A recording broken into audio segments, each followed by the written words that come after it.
Mencegah pemuda membunuh.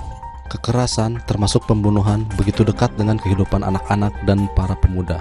Butuh upaya serius untuk mengatasi masalah akut ini.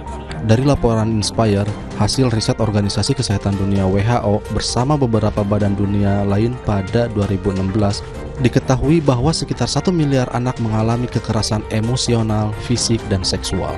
Masih dari riset yang sama, pembunuhan masuk dalam 5 besar penyebab kematian pada anak-anak. Sebanyak 80% pelaku dan korban adalah anak laki-laki. Pada 2023, WHO merilis data terbaru yang menyebutkan kekerasan fisik dan perundungan sangat biasa terjadi pada orang berusia 15-29 tahun, irisan anak-anak ataupun kaum muda.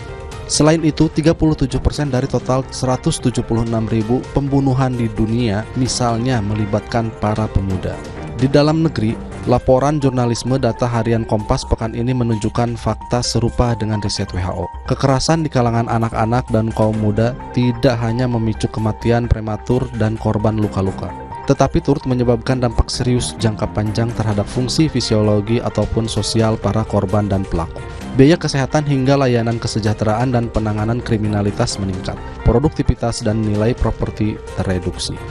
Penyebab kekerasan itu bisa dari diri sendiri, keluarga, atau orang terdekat, dan pengaruh lingkungan sosial. Faktor dari diri sendiri diantaranya memiliki gangguan perilaku atau kesehatan mental karena berbagai sebab. Faktor lain seperti pengangguran, kemiskinan, orang tua depresi, dan pelaku kekerasan, serta ketidakharmonisan rumah tangga. Juga kemudahan akses untuk mengonsumsi alkohol, penggunaan senjata, dekat dengan kehidupan geng ataupun pengedar narkoba, kawasan miskin dan kurang fasilitas dan layanan publik memadai, serta kualitas pemerintahan yang buruk. Untuk mengatasinya, masyarakat dan pemerintah perlu menerima bahwa kekerasan anak dan pemuda adalah problem akut yang butuh solusi komprehensif dari hulu ke hilir.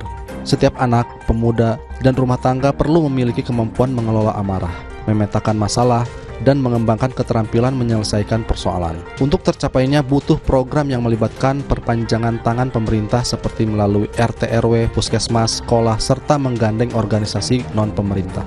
Akses ke alkohol, senjata, dan obat-obatan terlarang butuh diperketat dan ditutup. Perlu pula mengembangkan kawasan dengan ikatan sosial kuat dan berorientasi. Melindungi setiap individu dalam komunitasnya, interferensi untuk mengurai konsentrasi kemiskinan, menambah lapangan pekerjaan, dan meningkatkan kualitas lingkungan urban. Tak mudah menjalankan semua itu, apalagi jika pemerintahan yang berorientasi melayani publik belum terwujud. Walakin, jika serius ingin mengatasi kekerasan pada anak dan kaum muda, jalan terjal itu harus ditempuh.